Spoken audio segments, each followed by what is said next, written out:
Don's Manufactory. I was getting ready to put the floorboard in, and I had an idea. I'm thinking about installing a custom roll bar. I might buy one of those prefabbed hoops and then cut it and install it where I want it. So, my plan. See, I'm always coming up with plans and ideas, I guess. I'm going to take some 3/16 inch plate and it'll just go right in here. So I'll bend it and shape it to this curve, and it's going to go right in this spot right here. It'll have a flange that goes down where it'll have spot welds in.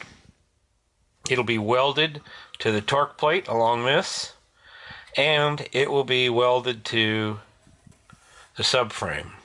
So the idea is I'm picking up a 3/16 thick plate here that will already have nuts welded on the bottom side for a bolt-in roll bar.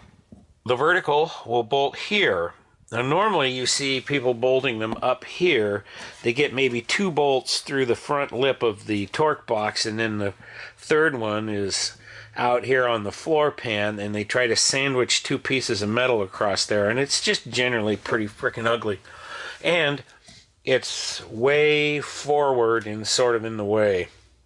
Now what I want to be able to do is still run my hand crank. So the roll bar would have to be way up here in the door opening, or it has to be behind over here, and that's what I'm thinking about doing. So it'll bolt right here and come up right on the inside of the panel, and then right up through the top, right, you know, bent as a standard hoop over the top. The rear support, so it's going to be a 4-point. The rear support will come off the back of the hoop and go through this hole right here, and then bolt to a plate down there in the back. And what I'm hoping I can do is I can unbolt it and just rotate it out of the car. So the whole thing will just rotate out of the car, and I can take it out. Now I'm also trying to do this so that I'm not screwing with these inner panels, because normally I would run a tube through here. So it's coming up through here and not attaching here, so I'm not drilling any holes in my side panels. And if I modify the seat right here in this corner where nothing really goes on, I can probably redo the upholstery right there, and then the whole rear seat can be in. The rear package shelf will have a slit in it back here so that it can slide over the tube and go right back in place, so it just looks like the whole thing is built in. So the idea being, I'll have a removable shoulder bar, so that if I have the roll bar in and I need to carry a passenger in the back, I can just unbolt the cross piece and put it in the trunk, and then I have a functioning rear seat. I think that would look really sharp. I think it would pass SCCA and NHRA for as fast as this car's going to go.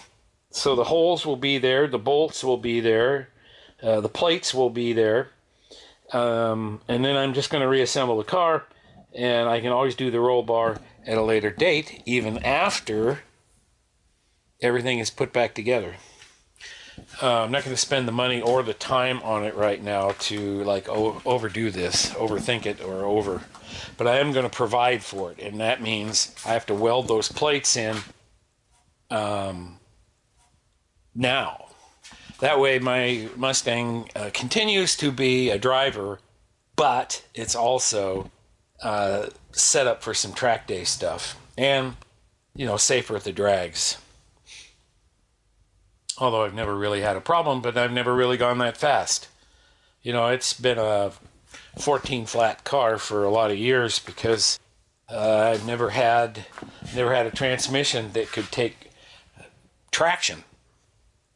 So if I had too much horsepower and too much traction, I'd blow the transmission. So it's just been a very conservative car, yet extremely fun to drive in all types of driving, including just getting on the road and going somewhere. So the plates have to be made out of 3/16 plate. I happen to have some, so I got the raw materials here. I don't think I'll have to go to the hardware store and get the bolts and the nuts. I think maybe NHRA and SCCA require 3 bolts of 5/16, grade 5.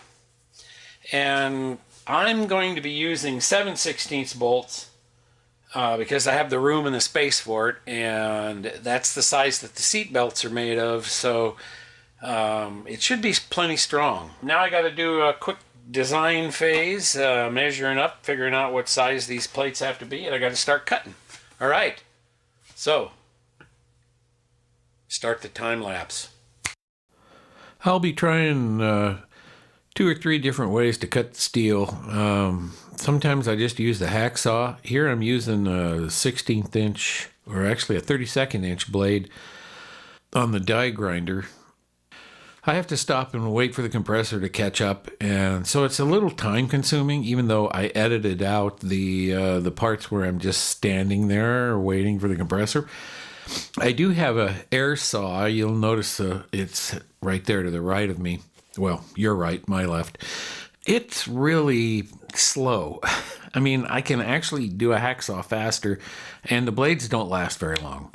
So in the end, I just end up using the die grinder and waiting for the compressor because I do have a plasma cutter, but that makes such a ragged edge that it takes a lot of grinding to turn it into something.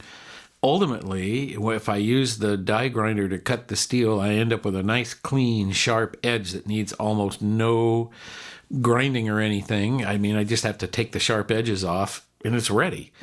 So that's my chosen method. I keep walking back to check the fit because that driver's side rocker is laid out at the top. When it gets past the torque box, the top is rolled to the outside. So to roll it back in, I'm sort of shaping this bracket so that it will allow me to weld the inside edge, then strap the car and pull that rocker back into shape and the wheelhouse back where it belongs so the floor panel fit, and then I can go ahead and weld it all up so that it will hold the rocker in position. That's sort of the last of the spread out car syndrome that I have to fix. So here's what I have so far. Here's my little plate. I got a little bit too much offset here. This plate goes in under the subframe here, so I can just drill through and weld it. But I got a little bit too much, so it's standing a little proud right there. But other than that, that is the bracket. Okay, here's what it looks like from underneath. You can see how it will be tied to everything under here. I'm just sort of expanding that whole platform and tying it all together. This is the torque box right here, and it's open, so I could put nuts in here if I had to. It's going to add some rigidity to the back of this here rear torque box too. Well, now it's time to weld some nuts onto the bottom of the plates and try not to warp the nuts so that the bolts screw in and out hard or ruin it somehow. It worked out pretty good. You know, I have to grind off the galvanizing off the nuts so that I can get a decent weld. And always torque them up tight so that I get a good clean straight thread. Good straight start, I should say. And the hole is 3/8 of an inch, so it's the same size as the bolt. One of the things about these fine threaded bolts that I have found is that they're easy to cross thread. So I thought I would leave the hole tight so that you cannot get the bolt crooked to start it. You know, it's just kind of trying to make it bonehead proof.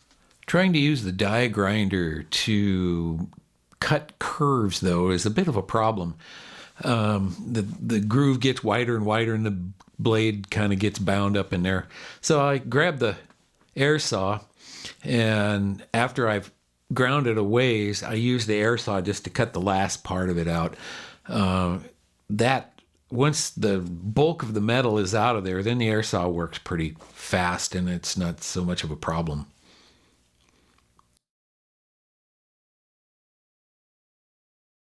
I drill my holes relative. I'll drill a hole in the plate, and then I bolt it to the other plate, and then use that as a template to center punch the hole for the next hole. Then I make sure those two bolts are lined up when I drill the third hole, that I'm making relative measurements and relative drilling so that I'm not compounding errors. Getting set up to weld, and you can notice that you can see the strap. There's kind of a little strap of yellow there. And after I weld the plug welds, then you see I just took the strap out. And it actually stayed in position. So success on that count.